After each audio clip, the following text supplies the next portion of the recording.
Welcome to CE on ReachMD. This activity is provided by Global Learning Collaborative and is part of our Minute CE curriculum. Prior to beginning the activity, please be sure to review the faculty and commercial support disclosure statements, as well as the learning objectives. Hello, I'm Dr. Melissa Moody, and with me today is Dr. Tracy Hicks. Today, we'll review presented clinical data from recent congresses and talk about the implications to practice. Tracy, can you tell us about the post hoc analysis from Connect Pro?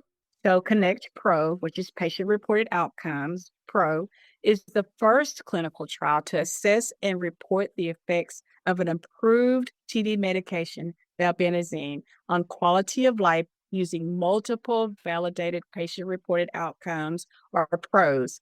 So there are three important points to consider. So the first point, patients with tardive dyskinesia reported improved quality of life scores and met TD remission criteria with once daily valbenazine in Connect Pro, regardless of TD movement severity at baseline.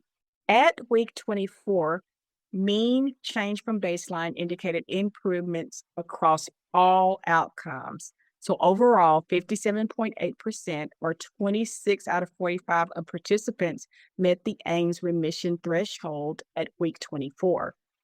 The PRO and AIMS improvements were observed in both psychiatric diagnosis subgroups. Second point, valbenazine improves physical, social, and emotional impact on the TDIS scale.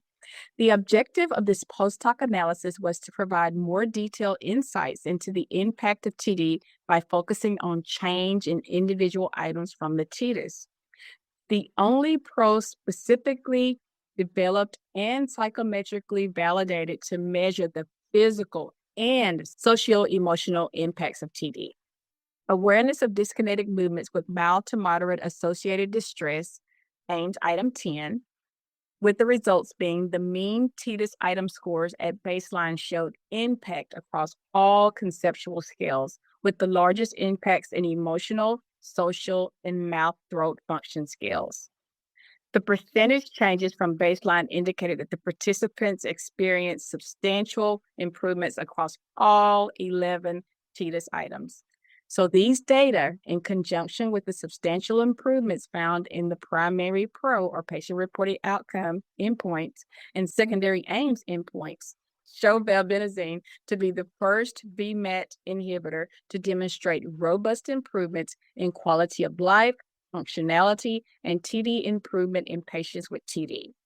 Our third and final point, real-world use of deutetrabenazine reduces tardive dyskinesia severity and improves quality of life.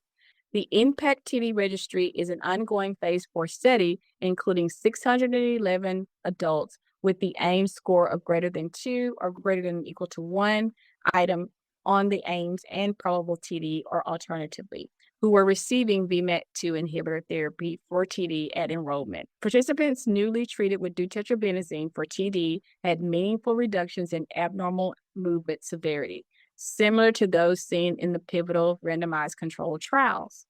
So the Connect Pro reminds us to individualize treatment by looking beyond movement severity alone and considering how TD affects a patient's daily functioning, emotional well-being, and overall quality of life. The TDIS also gives us a more patient-centered view of TD by helping us identify how symptoms affect social, emotional, and physical functioning, which can guide more person-centered treatment decisions. Do you think that information is going to change the way that you approach your treatment clinically for your patients? Absolutely, Melissa. I'm a stronger believer in person-centered care. And I think having these findings, the Connect Pro information, helps us to hear the patient's point of view and know how to individualize patient care. Thank you so much for that. I think we're out of time. This has been a great discussion. Thank you for listening. You have been listening to CE on ReachMD.